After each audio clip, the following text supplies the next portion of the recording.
that. Apologize. I'm going to start out by, I need a motion to approve the agenda. Second. Motion is second. Any discussion? All right, all those in favor say aye. Aye. Anyone opposed? All right, that motion passes. Next, we need a motion to approve Board of Education meeting minutes for the December 5th, 2019 meeting. Move. We have a motion is second. Any discussion? All right, all those in favor say aye. Aye. Anyone opposed? All right, that motion passes. We have no patron comments. We now turn over to our Superintendent, Dr. Mark Miles.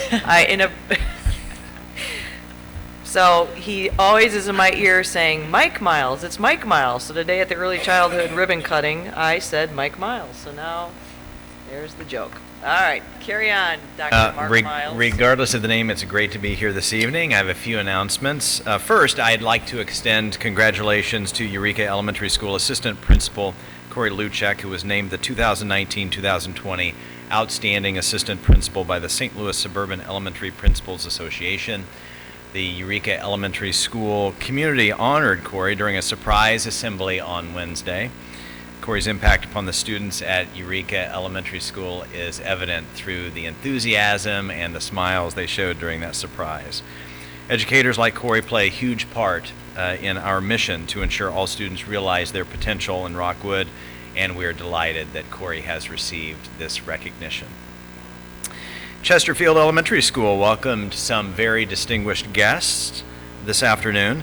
Frank Brogan, who is the Assistant Secretary for Elementary and Secondary Education for the United States Department of Education, and Missouri Department of Elementary and Secondary Education Commissioner Margie Van Dieven, visited Chesterfield Elementary School to learn more about the school's methods in providing a high-quality education.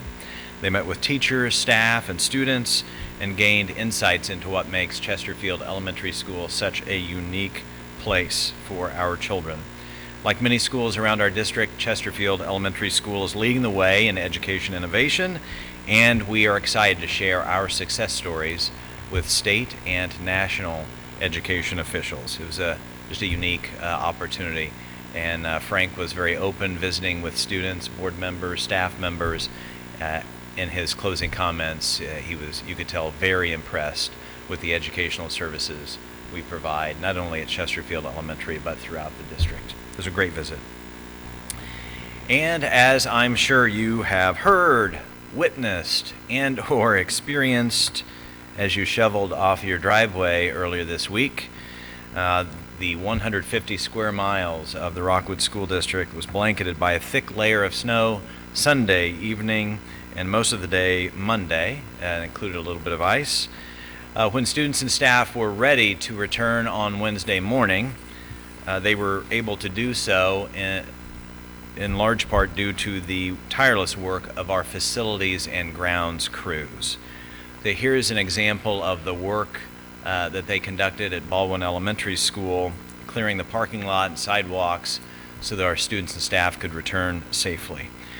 So we wanted to take this opportunity to thank our facilities and grounds teams for the important work that they do, not only on snow days, but for every day of the school year. Their responsiveness is incredible. The artwork on this year's district holiday greeting card comes to us from Chloe Kim, a 6th grade student at Wildwood Middle School. Her artistic masterpiece was chosen from a district-wide K-12 contest featuring more than 100 entries. As you can see, the drawing features images of a snowman or snowwoman, musical notes, a reindeer, and snow-covered cedar trees. A bright yellow sun shines over the scene, and featured prominently in the center is a pair of white and blue mittens. It truly conveys a warm, welcoming message to our community, so we want to say thank you to Chloe for offering her talents to our efforts to spread holiday cheer. And finally, speaking of the holiday season, I enlisted the help of some students at Bowles Elementary School to send season's greetings to the Rockwood School District and the entire community. As you'll be able to see, the students shared their favorite parts of the holiday season and what they are thankful for, and some practice in mathematics followed the season's greetings. I would say each day, I am so thankful to be with them and the almost 21,000 students in the Rockwood School District. Happy holidays, everyone. Let's watch. Hey! Happy holidays, everyone. How are you today? Could we gather on the carpet, crisscross applesauce to visit? All right, gather around, everyone. Gather around. Tell me about what you thought about the initial snow day. Good. It was a good call. So who votes more snow days second semester? Who votes fewer snow days? Okay. All right. I love the light up. That's awesome. Oh, right.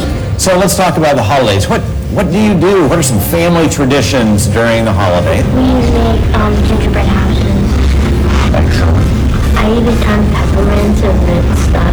So the candy's pretty popular. Yeah. Normally around this time of year, we consider things that we're thankful for. So what are some things we're thankful for this holiday season? Yes. Family. Yes. My dog. You have pets? Yes, your dog. Yes. Friends. My elf. Your elf. My bearded dragon. Your bearded dragon? Do I look like a dragon today? Oh, you're not calling me a dragon. You have a bearded dragon. Okay. They eat food. You're thankful for you? Mm-hmm. Fantastic. I'm thankful for you as well. All of the holidays. Evolution. We're getting complex scientific principles here. Well, something that I am thankful for this holiday season is all of you. One, you smile, you greet your teachers, you're so kind and caring to each other. That makes my job a wonderful job as superintendent of schools. I think about you every day and the services that we're providing, the care that your teachers are providing for you. It's a really great place, wouldn't you say? Yep. Yes. So I'll get on my knees here. If I can't, an old guy like me, the old bearded dragon. I'm not. Well, thank you. Well, it's the holiday season in the Rockwood School District, and we are so thankful for all of our students, our teachers, staff members, parents, and community. So we say, Happy Holidays! This is fantastic. Wonderful job today. Yes. I can stay a little bit for math. Yeah, I can absolutely stay a little bit longer. Yes. There's one strategy. You want to get a 6 times 6. Yeah. That's a great one. Okay. 5 times 5 equals What's the answer? 25. Yes. Good job. Thank you. That is all I have this evening. Thank you, Dr. Miles. Any board comments? Opportunity to attend the early childhood ribbon cutting today, and it was those little faces. You just wanted to take them all home. They were just darling, and follow directions well. When Dr. Miles said stand up, they all stood up. But it was a great opportunity, and the building is just really nicely done. Else? I would like to thank Dr. Keith Kinder and Randy Miller and Lynn Midget for putting their names on the ballot once again. We appreciate that. Very good board members, and especially Dr. Kinder doing it another round. We appreciate that. Thank you. Welcome. All right, next, I need a motion to approve the consent agenda items as submitted. So move. Motion and a second. Any discussion? We have 2 outstanding gifts. You can see them up here a lot better than you can there. But 2 this time, to close out the calendar year, CCL PTO monetary, $24,740.88. That's to purchase a projector for CCL. And that projector will be used for night assemblies, parents' nights, etc., which is really a nice gift. Angels in the outfield, a monetary of $3,000. Donations made payable to the boys' basketball and baseball teams to be used at their direct discretion. That's at Marquette High School. Donations made payable to the boys basketball team and baseball team to be used at the discretion of the team. Donations to be split equally between the two teams. And thanks to Dan Steinbrugge, we have a total for this year, which is $414,119 of public gifts. And he also showed that over the last 3 years, we had $328,000 in 2018. 2017, we had $418,000, but $105,000 of that was one gift. And in 16, we had $371,000. So each year we get more and more donations, and that's really appreciative by us. And make sure that we send out thank yous to all these donators, which I'm sure we do. Thank you. Good. Thank you, Dr. Kinder. Any other discussion? All right, so the motion is to approve the consent agenda items as submitted. All those in favor say aye. Aye. Anyone opposed? All right, that motion carries. All right, moving on to agenda items. I need a motion to accept the 2018-19 audit report, post-audit report, and Secretary of the Board report as presented. Move. Motion is second. So we have Paul Northington, Dan Steinberg. Second. Oh, second, thank you. Paul Northington, Dan Steinberg, and Brian Wirtz. If you could come forward, please. Thank you. Did I really miss a second? Really?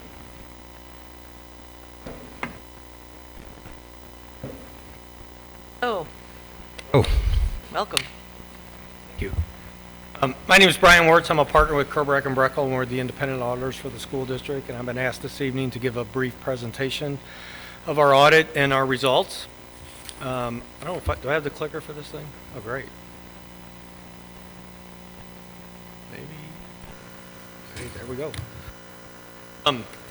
This audit report, there's a lot of information in this thing. It's well over 100 pages. There's a lot of audited information, a lot of unaudited information.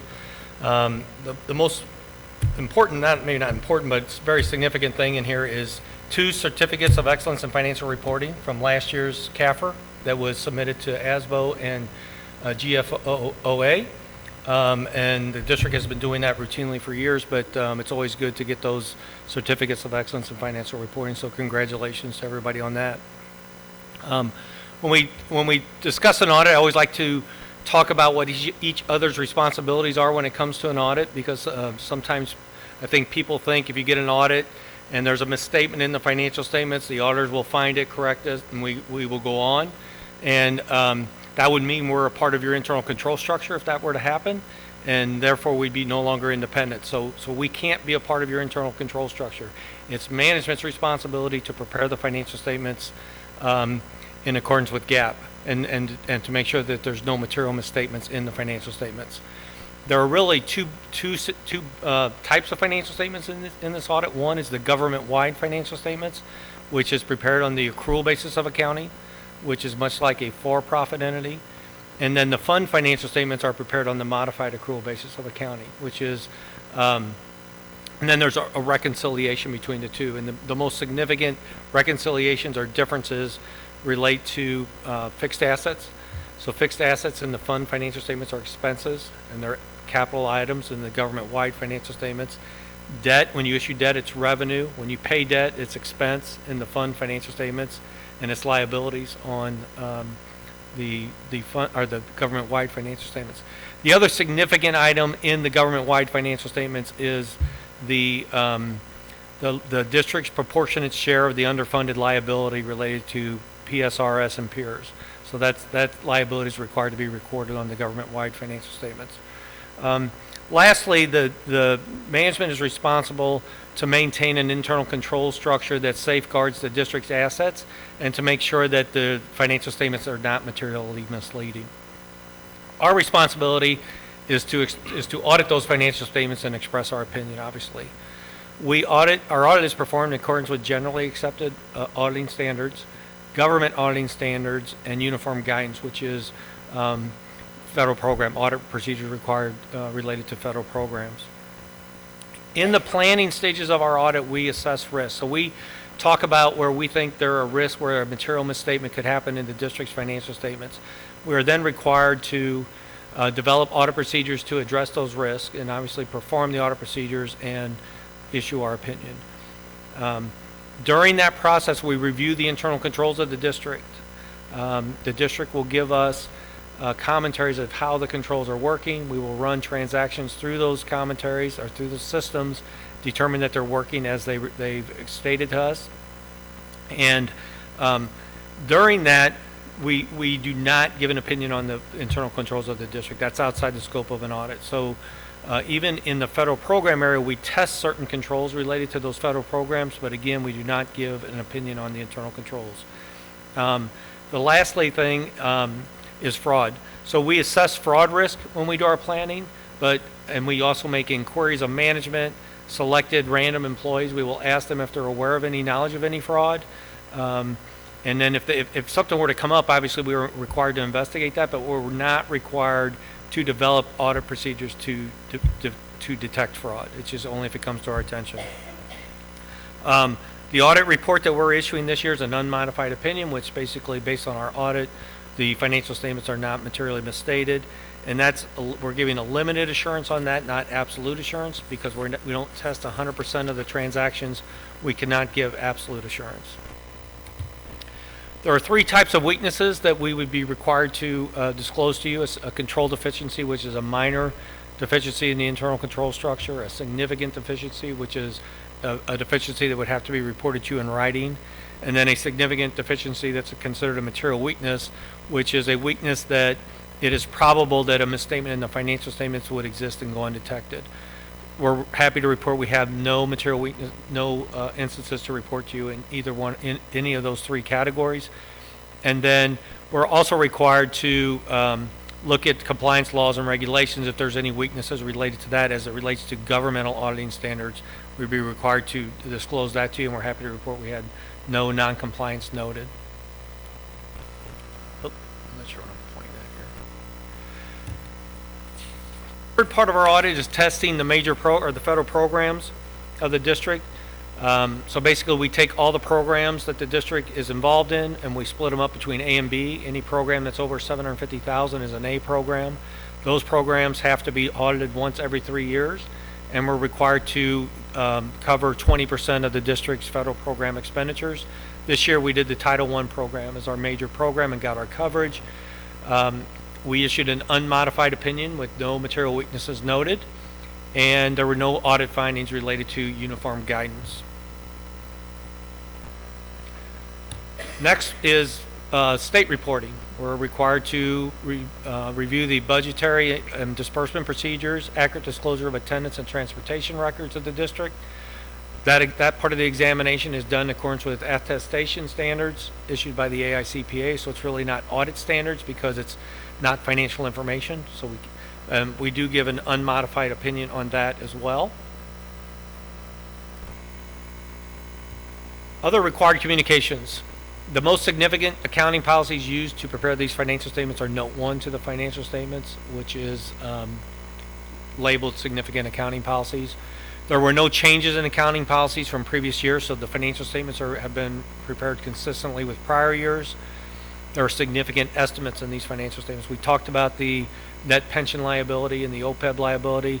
Those are estimates made based on actuarial information and valuations. We're required to let you know that these estimates are significant because when these become reality, they could be significantly different than the estimates that are in these financial statements. Of this report, there's probably about 15 to 17 pages of either footnotes or financial statements or supplementary information related to these 2 liabilities. So this is a significant part of this audit is these unfunded pension liabilities. No transactions lacked authoritative guidance or consensus. The financial statement disclosures are neutral, consistent, and clear. We encountered no difficulties in performing our audit, and we had no disagreements with management. Last slide. There were no financial statements detected as a result of our audit. So as a result of our audit procedures, if there was an audit adjustment that we needed to be made to the financial statements for them not to be materially misstated, we'd have to disclose that to you. There were none.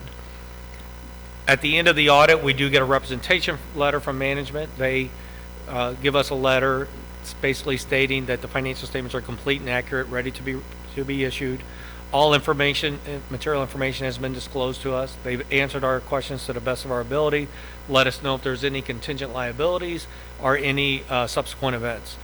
So if there was a subsequent event that happened between June 30th and December the 12th, before we issued the financial statements, we'd have to analyze that subsequent event and determine if there's a disclosure or an adjustment that needs to be made to the financial statements. Anything that happens after that date, we're not required to review. If management had any other consultations during the year with any other independent accountants, we'd be required to disclose that to you as well. And to our knowledge, they did not.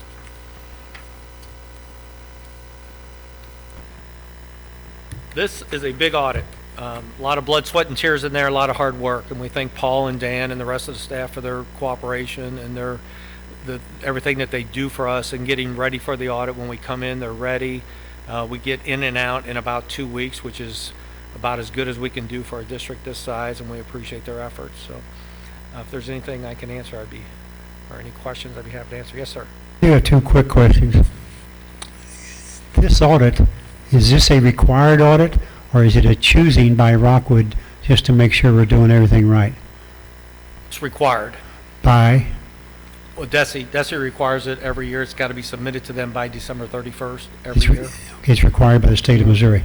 Correct. Okay, the second thing, you all have been around a long time doing this for Rockwood. How many years have you done this for Rockwood? Well, that's a good question. More than I've been alive, I believe. I've been with the firm. I just celebrated my 30th anniversary with the firm. This was one of the first audits I was on. There was a break in there in the maybe 90s of about 5 years, and we've been retained back and have been back ever since then. And I think the district just went through a proposal process this year, which we were awarded the contract as well again. For 5 years or 10 years? 5. 5 years? Good, thank you. Detailed pages. It's a lot. Was. It's a lot.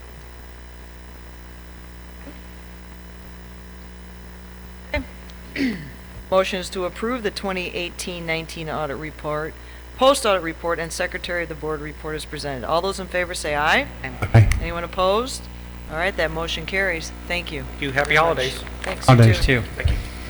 All right, Paul's going to stick around for the proposed budget for 2021, and Dan is now coming up here. Your name was on here for last time, too. Quickly approaching 2020, but tonight we're going to talk about 2020 and 2021, so it's going to be here before we know it. So tonight's presentation is really for informational purposes as we start the process for the development of the fiscal year 21 budget. It's really just to kind of give you a first look of where we're seeing things, largely from a perspective on a revenue standpoint, where we really start compiling the revenue components of the budget, and then from there it really lays out the framework as far as the requests that we can entertain within the budget parameters. So that being said, timeline, you've seen this before. Timeline mirrors what we've done in previous years. The budget process typically starts in October to where we request department budgets for them to develop and submit to us. We also start looking at enrollment projections, and then from there, beginning in November, we have several meetings with our leadership team to look at the request and prioritize those requests based on the revenue assumptions that we have. Of course, in December, we're coming to you with this preliminary information based on the discussions that we've had with members of our leadership team. And we'll continue to give you updates as we get into this school year, January up through May. We'll come to you again in May with some updated preliminary budget numbers in preparation for a formal budget, which will be adopted in June.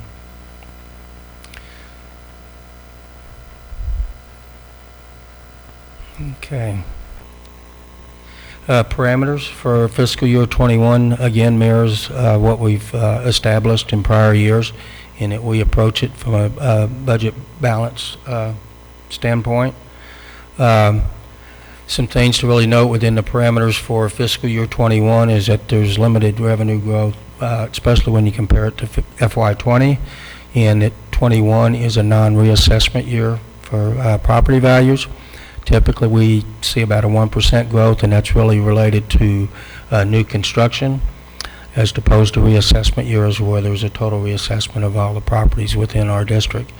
And also from a state funding formula point of view, there's minimal growth projected within the formula. Basically, the growth that we'll see in revenues will be related to increased ADA enrollment.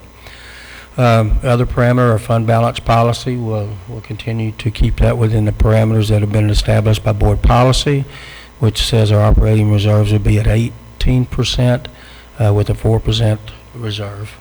And you'll see at the conclusion that we're right in those parameters. And then the final point is we want to make sure that we maintain our fiscal stability and S&P rating, AAA rating. And just to kind of note that, as we did our bond sale in November, we had an S&P rating for that bond sale, and they reaffirmed our AAA rating. So only 4 school districts in the state of Missouri that have the AAA rating. So we're happy to maintain that rating. The key to maintaining that rating is to develop balanced budgets. So I'll turn it over to Dan to let him talk about some of the revenue assumptions as we dive into the 21 budget. Good evening.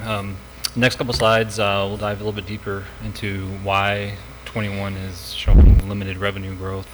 In the past, when we've talked about revenue, the way the district is set up, we're heavily determined on local funds, so local taxes. We also have state revenue from the basic formula and Prop C funds, and so it'll be kind of the focus of our conversation. So back in September when we brought the tax rates to you, we had 2019 as a reassessment year, so we achieved almost a 9% increase in assessed valuation. In even years, those are non-reassessment years, so you typically only see growth in assessed valuation through new construction and increases in personal property. So in the last 5 non-reassessment years, we average about 1%, so that's what we've built into for next year. We haven't seen anything from the county that indicates anything different, although we do know that we do have new construction going in the area, so we may have a little bit of an uptick, but right now it's too hard to determine that.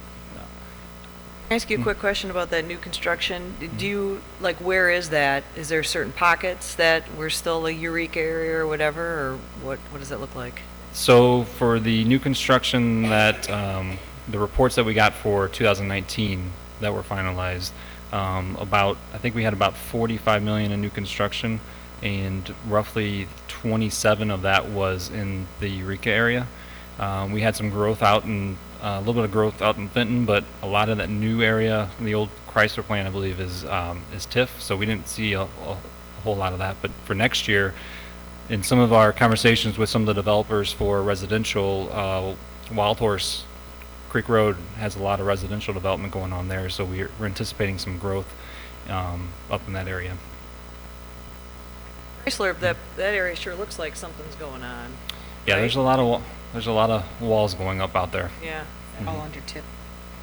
I believe the majority of that is TIF. Majority yeah. of it is, yeah. It'll be several years, 10 plus going forward. Thank you. As we discussed back in September, we adjusted our collection rate to 97%. That just gets us to what we're actually been seeing the last couple of years. We typically had a 97.5% collection rate, but the last couple of years we've actually been achieving 97. So we just adjusted our forecast to reality on there, and we're continuing to monitor protested taxes. So taxpayers protesting their taxes and then getting refunded for those taxes.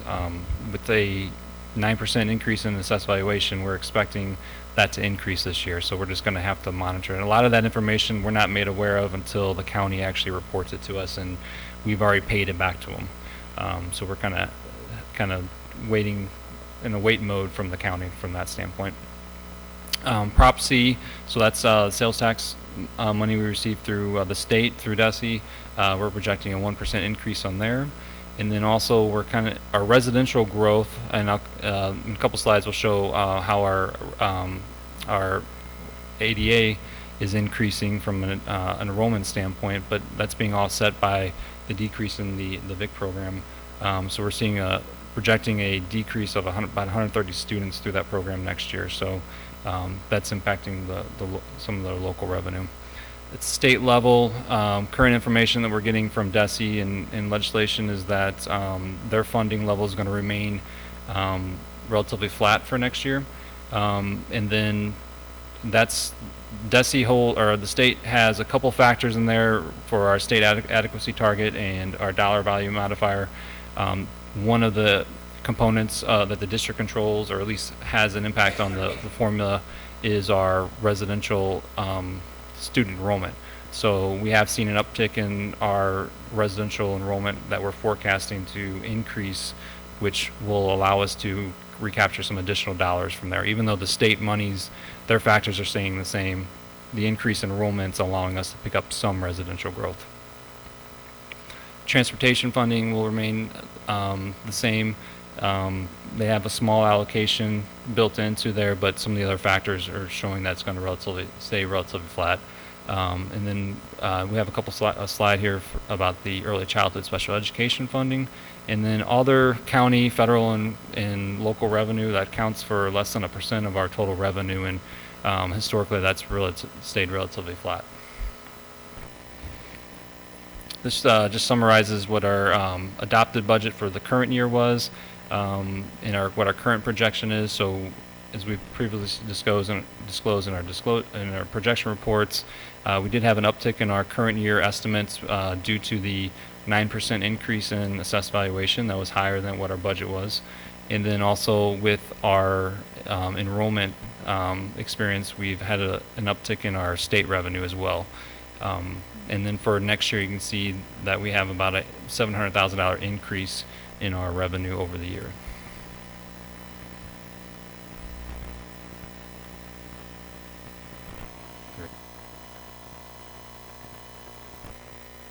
Sorry about that.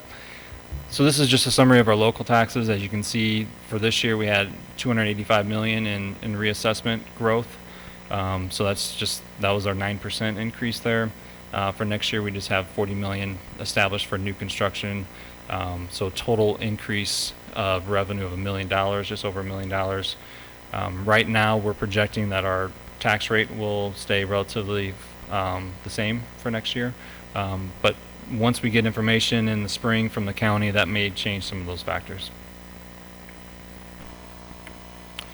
Here's our our weighted average daily attendance. So this is essentially our residential enrollment and the attendance rate and how that factors into our state formula. So the regular ADA line item there, the top line item in that chart, as you can see, we've increased the last couple of years. Our September enrollment, this past September 19, we've increased about 300 residential students, and majority of that was at the elementary level. So with that growth, we've been able to increase our estimates for this year. So if you recall, the state formula shows that you can take the highest of the current year or the two previous years. So with the increase in the growth this year, we're able to actually take this year as our new base for the next couple of years for increased enrollment. So, and our enrollment projections are showing that increase in residential enrollment will be there next year, but right now, from a forecasting standpoint, until those kids are in place in the seats, it's difficult to estimate for next year to increase that ADA. So, and then you can see too, our summer school ADA has increased this year as well. A lot of that's part of the online program as well. So we're able to capture some of the ADA from that standpoint. Ooh, that went really fast. Oh, that was... Yeah, that was... fast. Marie? I think there we go. This slide here just kind of recaps the factors in the state formula. 80% of our revenue, state revenue, comes through the formula. As you can see, our SAT amount will increase to 6375, but our dollar value modifier decreases, so there's a little bit of offset there. So overall, we're looking at a $400,000 increase in revenue compared to 1920. And this is just a summary of our Prop C. This is our sales taxes reflecting the 1% increase, as I kind of previously mentioned. So going from 19 million to 19.3 million.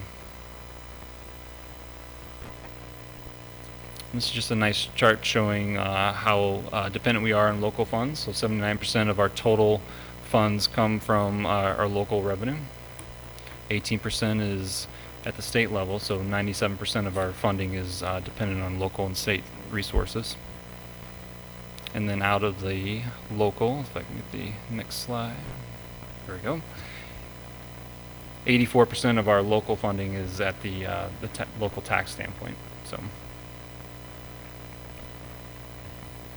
we can get to the next slide for Paul there.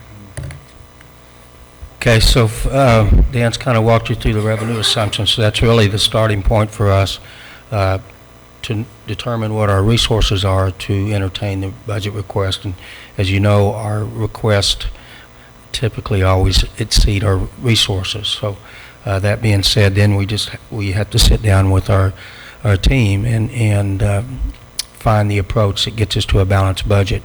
So just to kind of walk you through that, departments were asked in October to submit their budget request. So while we're doing the revenue assumptions, we're also looking at the department request.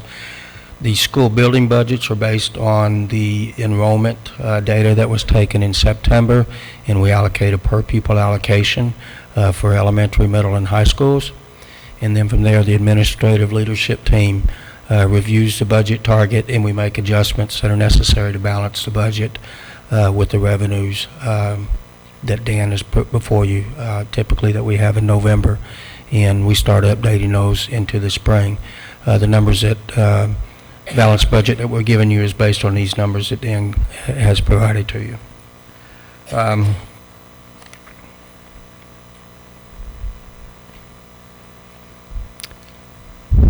Okay. In regards to, one thing that's unique to this year's budget is that there's been some changing in funding at the state level in regards to early childhood special education. Just kind of walk you through that a bit. Quick background is that funding from early childhood special ed really comes in 1 year arrears. The activities that we have in this budget year determines the funding level for the next year, so there's a 1 year lag. DESE guidelines pertaining to early childhood services are changing in regards to student staff ratios, and basically the bottom line is this: there's less students that are going to qualify for early childhood services. This has impacted revenue sources that come in from that, and will also have an impact on staffing. So that's reflected in these assumptions. Operating budget recap, just to recap the items here. When we look at this year's budget, current projections are that we're going to have revenues of about $237 million, corresponding expenditures of $235 million, and we're projecting a budget surplus for this year of just under $2 million at $1.9 million. That will get our fund balance right at the 22% level. So it's better than the original target that we had at 21.2.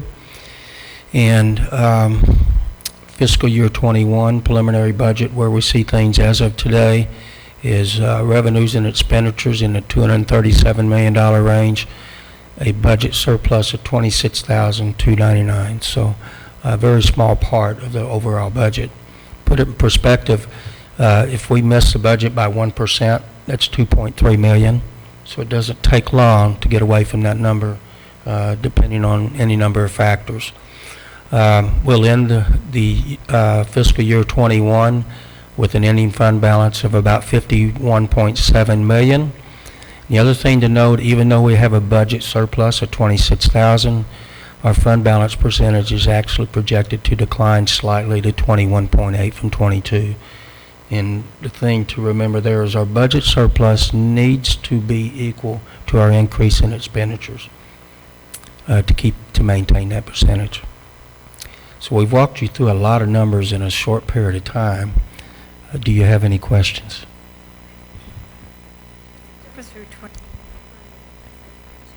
Go to understand fund balance. Operating fund balance and the financial stabilization reserve. What's the difference? They're both Talk to me about part of the this. operating reserves. So basically, the district has set by policy the 18% minimum, and that's a level that's really our threshold for making sure that we have sufficient cash flow to meet our low end of the year before we get our tax collections. So if we get close to that range, then we have to have some serious discussions about what we're going to do to stay above that so we don't run into cash flow situations. That 4% provides us that cushion before we get there. So for example, in a year where tax collections were down like we had a couple of years ago and that fund balance dipped a little bit, if we see that there's a trend coming, it gives us some time to address it. I had two questions, Paul, but you answered one already. You said 1% represents 2.3 million, is that right? Sure. So, okay. The other question is maybe a semantics problem. When you talk about a balanced budget, let me give you an example. If the budget's 100 million and we spend 101 million, it's not balanced. You don't consider it balanced, right?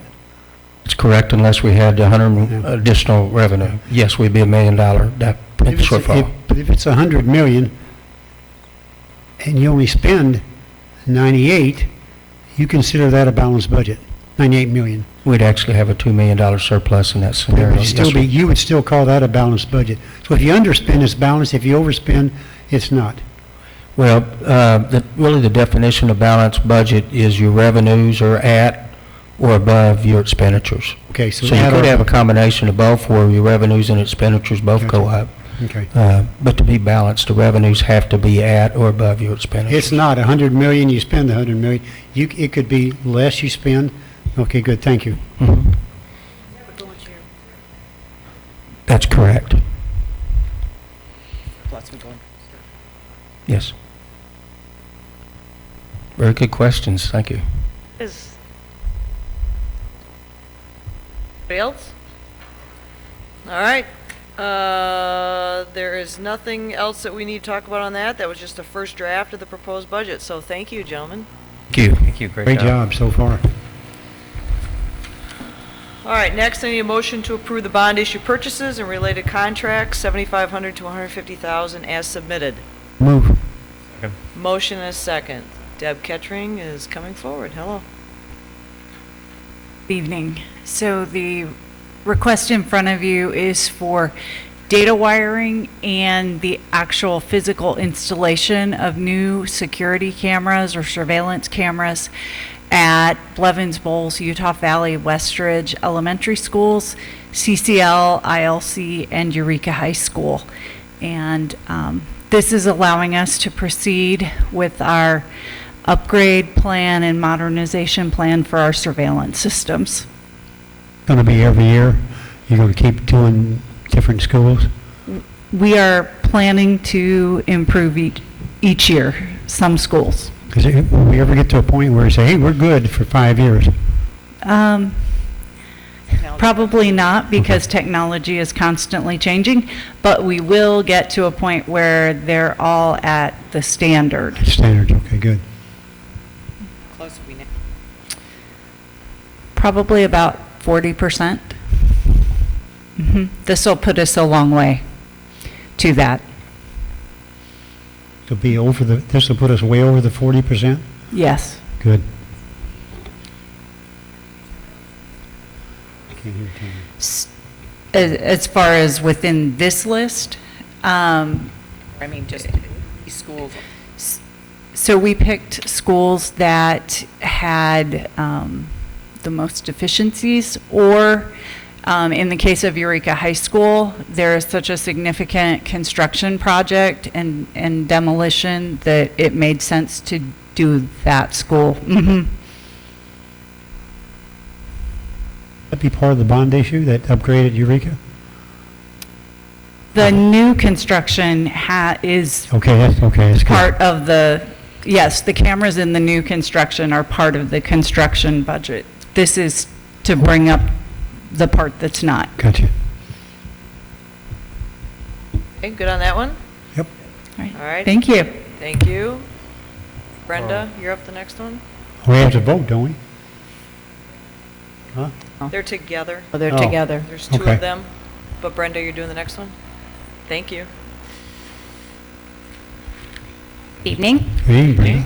We've had some exciting things going on in the purchasing department, and one of those is the STEM lab at Eureka High School. So this particular purchase is for appliances. It's made up primarily of refrigerators and microwaves for staff workrooms and prep labs.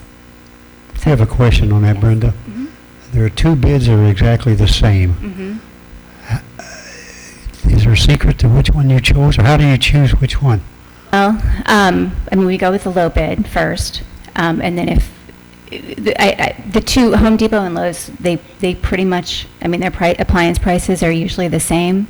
Slyman Brothers does offer another advantage where they actually, I'll place the order now, and then they hold it for us, and so then they'll deliver whenever the building is ready to go. So that's a big benefit for us because Lowe's and Home Depot deliver whenever they're ready to deliver. So, and plus Slyman Brothers is a local company as well.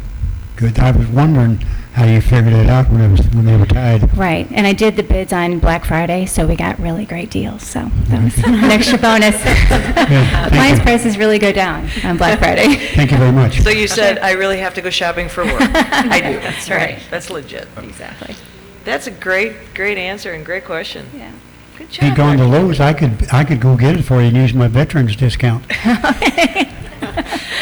Okay, Next so. time, we'll do that next time. Are you going to store it for her? and- Yeah, exactly, and deliver it. Yeah, deliver it. And install. No. Yeah. So they'll store it for us, right? If we bought it, and they store Yeah. it for us? So I'll issue the PO tomorrow, as Right. long as it's approved, and then they place the order, they hold it, and then when I just give them the green light to install, then Okay, they take care of that for us. All right, so in other words, if for some reason, one of the products that you selected became discontinued, they would replace it with a different one, or is that Would. something? Okay. Mhm. Yes, they would. Yeah. With your approval, obviously. Yeah, absolutely. Yeah, good question. Questions? All right, anything else? All right, so the motion is to approve the bond issue purchases. All those in favor, say aye. Aye. Anyone opposed? All right, that motion carries. Thank you. Thanks, Brenda. Next, motion to approve the bond issue purchases and related contracts over $150,000 from Education Plus Resources, Inc. for student and staff furniture for STEM edition at Eureka High School. So move. Motion and a second. Go ahead. Is this pretty comparable to what you purchased for the other schools, price-wise? It's less, it's a smaller space than, well, I mean, I'm comparing it to Eureka Elementary, so the addition is, we're talking about furniture now, right? We're moving on? Yeah. Yeah, so the addition is smaller in scope than Eureka High School, but similar process. We've gone through Education Plus, which is an approved cooperative for the district. Most of the furniture in this area is, I don't want to say basic, but it's the traditional type of furnishings, student chairs, desks, tables, things for labs. But that's comparable to what you spent at Marquette and Lafayette and Summit? Comparable, yeah, as far as square footage, Yeah, yes. okay, good, Yeah. thank you. Sure. So, yeah. Go ahead. I'm sorry. There are 27 classrooms, labs, some staff workroom areas, so it's pretty standard. Okay. Anything else?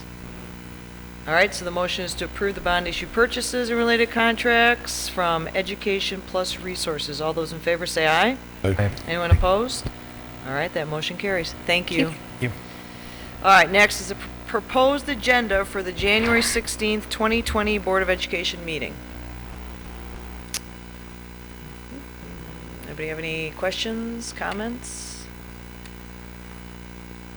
That's next year. This is self-care for educators, COPE. COPE presentation. So, looking at social and emotional learning throughout the district this year, and focusing each COPE topic will be a different SEL thing. This one will focus on staff. Okay. So how are their needs met in that area? Thank you. Yeah.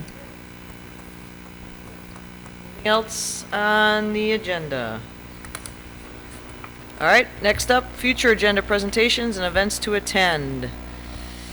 Do we want to talk, okay, go ahead, about the COPE thing? So there is one date that all of our schedules matched out of all these dates, unless, Dr. Kinder, you might be available Monday, March 2nd in the morning. That's a definite no? No. Not just a haircut. So, What'd she say? Just a haircut. haircut. Hair, no, it's not a haircut. So everybody write this down in ink and then go over it in Sharpie. I'll be sending an invite out tomorrow morning. Yep. That's even better. Wednesday, March 4th in the morning. So that'll be when we do our next round of workshop for board topics. So if you guys could all think about the last one, and you could email me if you'd like some potential topics, things you liked, things you'd potentially change. It'll be just a half day morning time, and then we can iron out those topics ASAP so that people who are coming to present know what information to start working on. The same groups? Potentially. I mean, it depends, you know, if there's just one thing we wanted to talk about more, then it would just be that group or person coming, but yeah. Hey, Tammy, talk a little bit louder because I don't think Keith can hear you. Here you guys. I said that was a good format we used and it worked effectively for us and was very efficient. Yeah, it so was good. Mm-hmm, I agree. recommend we stay with that as far as the format. Once again, I thank the team, the Yeah. admin team, for your time and effort on that day, and look forward to doing it again. They're like, oh my God. Okay. All right, anything else? Future agenda presentations, events to attend? All right, let's adjourn the meeting.